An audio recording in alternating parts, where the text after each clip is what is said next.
I'm Richard Hefner, your host on The Open Mind, and I want to focus today, as on several other programs, on the winds of change that have blown rather fiercely through even major American universities in recent years, and that cannot simply be dismissed as only an academic matter by those not immediately or intimately involved with the life of the campus. I refer, of course, to what's now called politically correct in the academy. Indeed, what is deemed politically correct today at Stanford or Michigan or Duke or Harvard or wherever may not make all that much difference to most thoughtful viewers right now. But that something, anything at all, could be labeled PC by today's university students or faculty or administrators is what may come to haunt us all. Back in 1948, when I first went to Rutgers University to teach American history and government, the very idea of being constrained academically by what was considered not politically correct in matters touching on race or gender or sexual identity or just about anything else at all would have seemed laughable. Less so now, however. No laughing matter, as the academy seems, at least in some very important places, to be driven today by notions of what can and what cannot be said or taught or perhaps even thought on campus and still be PC, politically correct. So today I want to discuss this tendency with the world-renowned anthropologist Robin Fox, who holds there the distinguished designation of University Professor of Social Theory and is my colleague at Rutgers. Now, Professor Fox recently had the occasion himself to do battle within the academy with those who demonstrate a tendency to fanaticism, a passion, as he put it so generously, to lay blame upon and to punish those they find embracing ideas that are not, in their estimation, politically or scientifically correct. And what I would ask him first today is, what in the world is happening in the life of the mind? Well, that's a big question. What's happening, I think, is a narrowing down of the life of the mind. The broadness, the openness to inquiry, which is supposed to characterize the university, which is supposed to be what the university is about, is being whittled away by political pressures, by radical groups, by fashionable leftists, by feminists, by neo-Marxists. They go under numerous labels, but they're basically, I think, the leftover characters from the Vietnam Revolt who got tenured, stayed on in the universities, and now they've no longer any real battle to fight, namely the Vietnam War, have turned to using the university as the battleground for their ideologies and for their political points of view. And what they're doing essentially, at least this is the accusation, is they're substituting these ideological positions for fair and decent and reasonable teaching of ideas. How can you explain the fact that they seem not perhaps to be winning enormous battles, but to be having and to be making a very great impact upon the university? Well, it's partly their own passion and devotion to what they're doing. And it's partly the fact that most academics, like me and you, I guess a sort of wishy-washy, middle-of-the-road, moderates, tolerant, decent fellows who don't want to be thought ill of and like to feel that we are up with the liberal tendencies of the times, who tend to be super indulgent of them.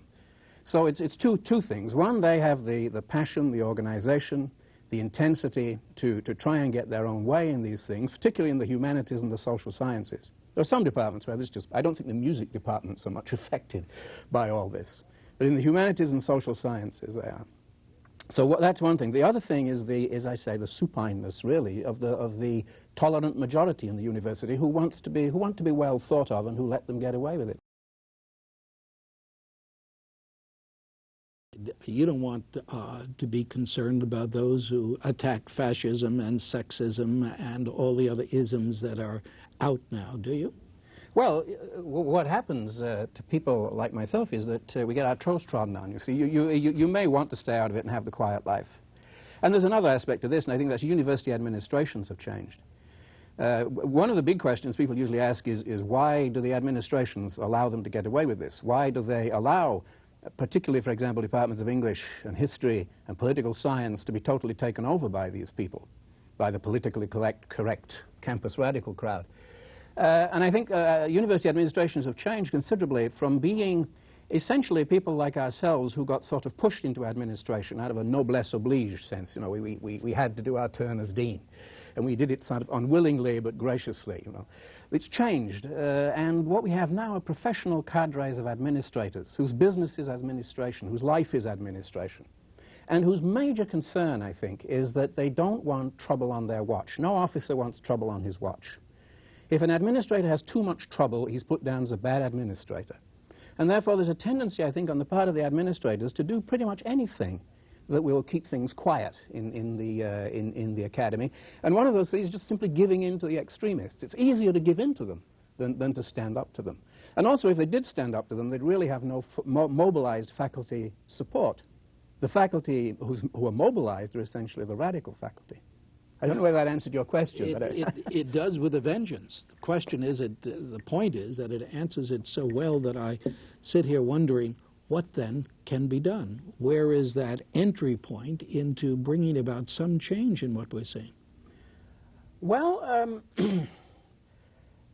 I think those of my colleagues who have woken up to what's happening finally and have decided that something has to be done, I think are divided on this. There are some who are real doomsayers who think Armageddon is around the corner for the universities.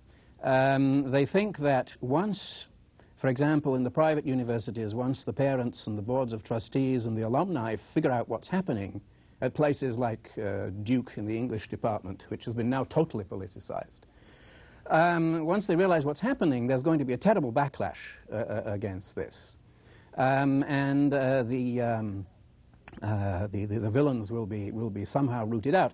They say, how can this happen? All these people are tenured. You know the expression, the tenured left. Someone has even written a book called The Tenured Left. These are the leftover radicals, they say, from the 60s and 70s who, having got tenure, are now established in the universities. The Mercedes Marxists, as some people like to call them. Yes, because they're all there on these handsome salaries, busy abusing the institutions that provide them for them. One of the ideas is that they're really going to, there's going to be a backlash against them. The public, and in the public universities, the taxpayers are going to discover what's happening.